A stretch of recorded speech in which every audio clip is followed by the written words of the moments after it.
मडार multimedia की तरफ से आज फिर लेकर आए हैं ऐतिहासिक और सच्ची कहानी बाबा सिद्ध चानो बारे। आज हम जानेंगे कि बाबा जी के जन्म बारे और बाबा जी का पहला नाम किया था और भी बहुत सी जानकारी। ऐसी ही और वीडियो देखने के लिए हमारे YouTube चैनल मडार मल्टीमीडिया को सब्सक्राइब जरूर करें। बाबा सिद्ध चानो की उत्तर भारत में बहुत मान्यता है। यहाँ पर बाबा के बहुत से मंदिर हैं। इनमें कुछ मंदिर जैसे बाबा का आनंदपुर में मंदिर, हिमाचल प्रदेश के कांगड़ा जिले के प्रागपुर का मंदिर और बिलासपुर जिले के समैला का मंदिर और हमीरपुर जिले के पिपलू के मंदिर काफी प्रसिद्ध हैं। इन मंदिरों में हर दिन भक्तों का तांता लगा रहता है, लेकिन मंगलवार और शनिवार के दिन यहाँ आने वाले भक्तों की संख्या कई गुना बढ़ जाती है। यहाँ बाबा सिद्ध चानो को न्याय का देवता और सच्ची सरकार के रूप में पूजा जाता है। कहते हैं जिस किसी व्यक्ति को कहीं न्याय नहीं मिलता उसे बाबा के दरबार में न्याय मिलता है। मान्यता है जो कोई बाबा के दरबार में सच्ची श्रद्धा से आता है वह बाबा सिद्ध चानो के दरबार से कभी खाली हाथ नहीं जाता। प्राचीन समय की बात है, द्वापर युग में कैलाश नाम का एक राजा मक्का मदीना में राज करता था।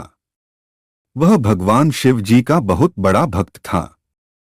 राजा कैलाश के राज्य में हर कोई सुखी था परंतु राजा उदास रहते थे।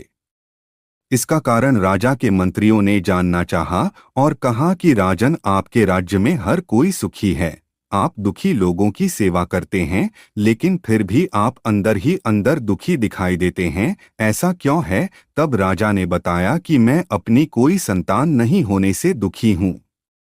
इस पर मंत्रियों ने कहा कि आप भगवान शिव के इतने बड़े भक्त हैं, आप भगवान शिव की शरण में जाओ, शिव जी आपकी मनोकामना जरूर पूरी करेंगे। तब राजा कैलाश ने भगवान शिव जी की तपस्या की, जिससे खुश होकर शिव जी प्रकट हुए और राजा को वरदान मांगने के लिए कहा। राजा कैलाश ने उनसे पुत्र प्राप्ति का वरदान मांगा। भगवान शिव ने उन्हें 4 पुत्रों का वरदान दिया और कहा कि तुम्हारा सबसे छोटा पुत्र बलशाली और विशालकाय होगा। उसके बाद राजा कैलाश की पत्नी ने 4 पुत्रों को जन्म दिया। राजा के पुत्रों का नामकरण किया गया और उनके नाम कानो, वानो, सदुर और छोटे पुत्र का नाम चानुर रखा गया। राजा के दरबार में रूको नाम की दाई थी जिसने इन बालकों का पालन पोषण किया।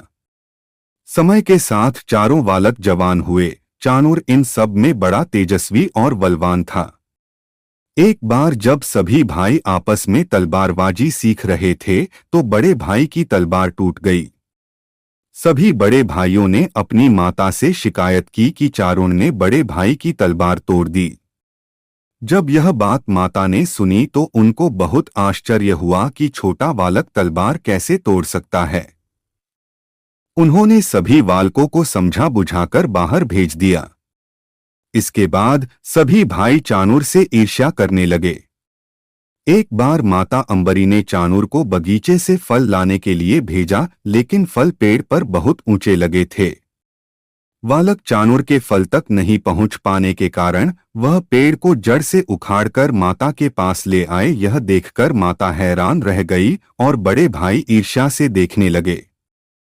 उनको यह डर सताने लगा कि अगर चानुर की ताकत ऐसे ही बढ़ती गई तो एक दिन वह उनका राजपाट छीन लेगा और उनको राज्य से बाहर निकाल देगा। इस पर बड़े भाइयों ने चानुर को अपने से अलग रखने की रणनीति बनाई। एक दिन चारों भाई शिकार खेलने के लिए निकले। सभी भाई चानुर की ताकत से भली भांति परिचित थे। शिकार पर जाते समय उन्हें रास्ते में मरी हुई हाथिनी पड़ी मिली, जिसके कारण रास्ता बंद था। सभी भाई वहीं रुक गए। उन्हें अपनी बनाई रणनीति सफल होने के आसार नजर आने लगे।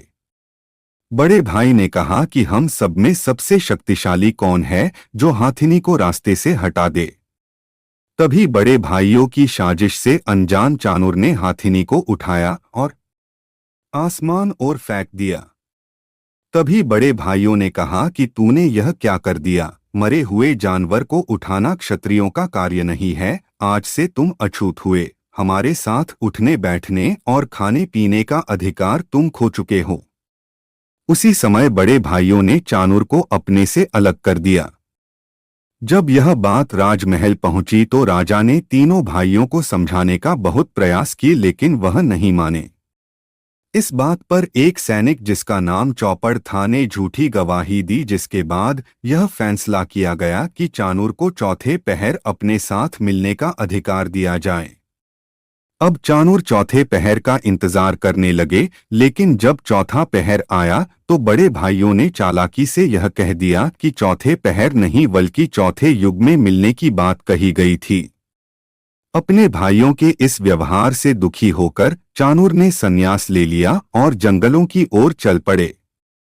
ऐसा माना जाता है कि जंगलों में बाबा चाणूर ने भगवान शिव जी की घोर तपस्या की और शिव जी से अनेक शक्तियां हासिल कीं।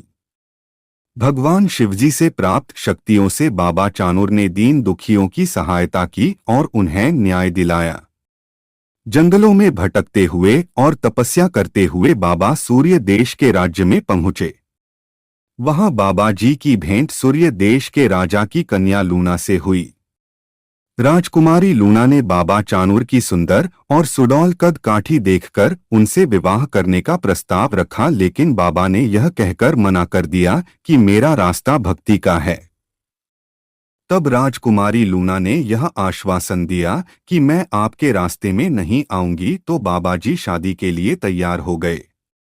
एक बार जब बाबा जी भक्ति में लीन थे तो मथुरा नरेश राजा कंस के गुप्तचरों ने बाबा जी को देखा और यह खबर राजा कंस को दी। उसके बाद कंस बाबा चाणूर के पास आए और देखा कि इतने बड़े शरीर वाला व्यक्ति कौन है। राजा ने एक एक करके अपनी सारी शक्तियां चाणूर पर चलाईं, पर सारी शक्तियां नष्ट होती गईं। तब राजा ने सोचा कि इसे अपना मित्र बना लेना चाहिए, जो बाद में देवकी के पुत्र श्री कृष्ण को हराने में मेरा साथ देगा। राजा कंस ने बाबा को अपने दरबार चलने के लिए कहा। जब चलने के लिए उठे तो उनका शरीर इतना बड़ा हो गया कि बाबा जी का लंगोट फट गया, तो बाबा जी ने राजा के सामने अपना तन ढकने का प्रस्ताव रखा। तब राजा ने 72 गज की पगड़ी दी, लेकिन यह बाबा जी के शरीर को नहीं ढक पाई। तब बाबा ने यह भविष्यवाणी की कि आज से मैं शूद्र कहलाऊंगा। राजा कंस के दरबार पहुंचने पर कंस ने बाबा जी को अपनी सेना का सेनापति बना दिया।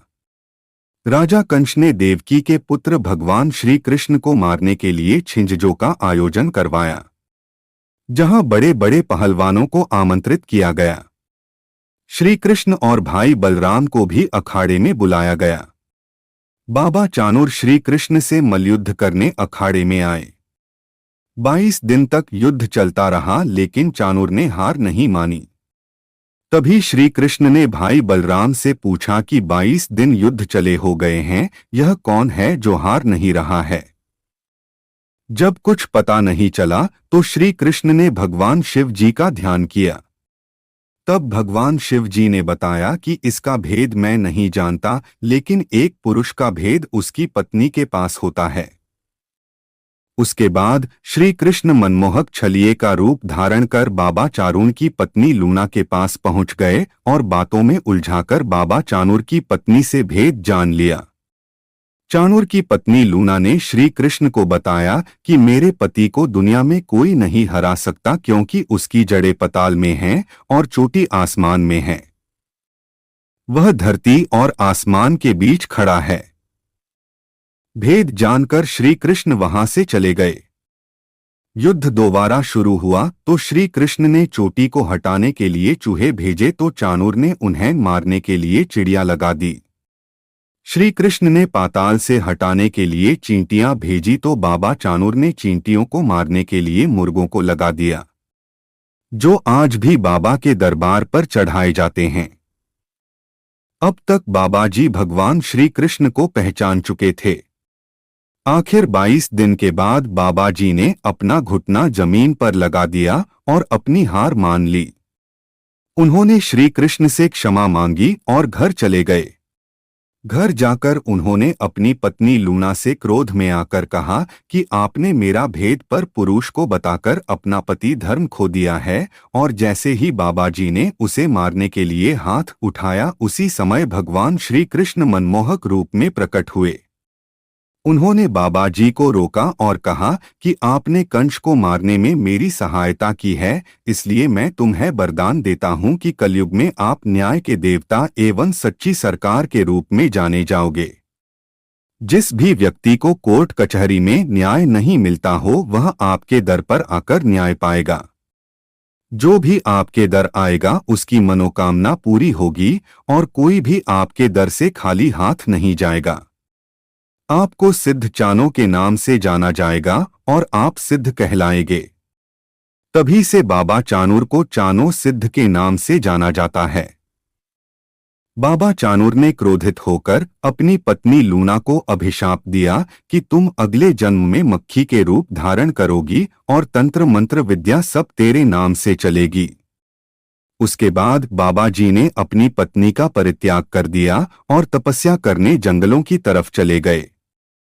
कहते हैं सबसे पहले बाबा जी आनंदपुर साहिब पहुंचे, उसके बाद हिमाचल प्रदेश के जिला कांगड़ा के प्रागपुर में प्रकट हुए और उसके बाद बाबा जी हमीरपुर जिले के समैला में प्रकट हुए, जहां उनके भव्य मंदिर हैं।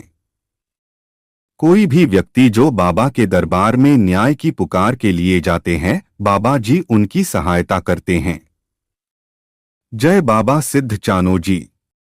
अगर आपको यह वीडियो अच्छी लगी हो तो इस वीडियो को लाइक, शेयर और कमेंट करना मत भूले। अगर आपने हमारे चैनल मडार मल्टीमीडिया को अभी तक सब्सक्राइब नहीं किया है तो अभी सब्सक्राइब का बटन दबाकर बेल नोटिफिकेशन ऑन कर देता कि हमारी आने वाली नई वीडियोस आप मिस ना करें। धन्यवाद।